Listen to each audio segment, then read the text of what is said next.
In this module, we are going to learn about revolution and its effects.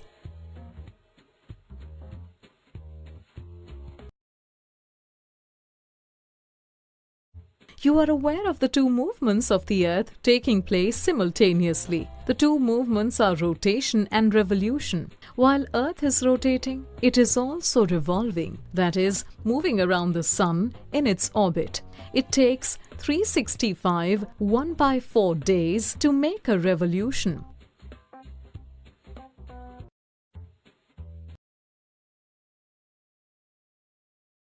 Revolution and its effects. While it is rotating on its axis, the Earth is also revolving around the Sun.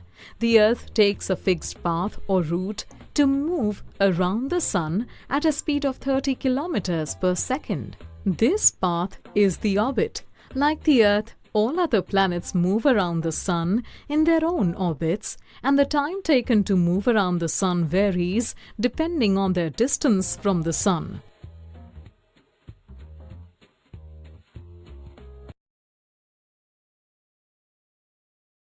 The Earth takes 365 1/4 days to revolve around the Sun. But in our calendar, a year has only 365 days. So, what do we do with a 1/4 or quarter day? This quarter of a day is accumulated, and after 4 years, when it becomes a day, it is added to that particular year to the month of February, making it 29 days. This year is known as the leap year. The year 2012 was a leap year. Can you tell which will be the next 2 leap years?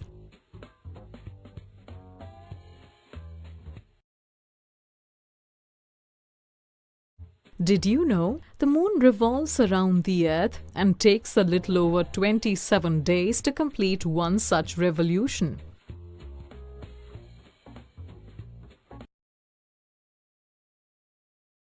Seasons. The most important effect of revolution is that it causes seasons. Seasons are caused due to the revolution of the Earth around the Sun and also due to the tilt of the Earth's axis. The Earth tilts at an angle of 23.5 degrees to its plane of rotation. When one part of the Earth leans towards the Sun, the other part leans away from the Sun. The part leaning towards the Sun experiences the summer season, while the one leaning away experiences the winter season.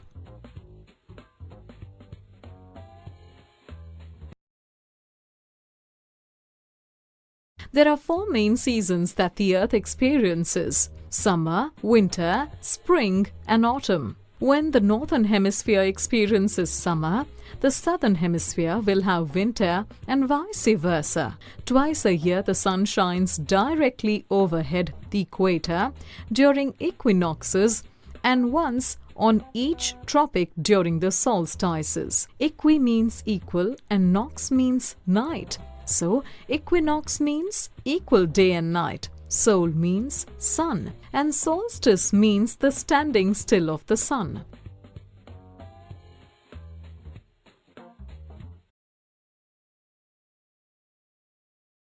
On 21st March and 23rd September, the sun is directly overhead the equator, and the Earth experiences spring or vernal equinox and autumnal equinox on these 2 days respectively.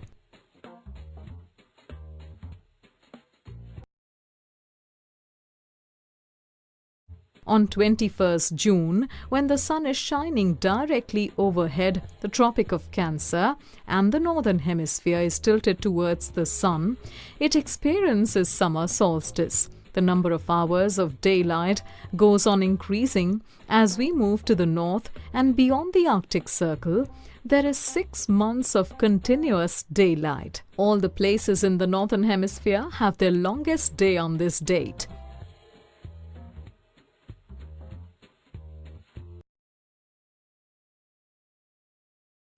On 22nd December, the sun is directly over the Tropic of Capricorn in the southern hemisphere, and the tilt of the axis brings the southern hemisphere closer to the sun, making it summer. Thus, the northern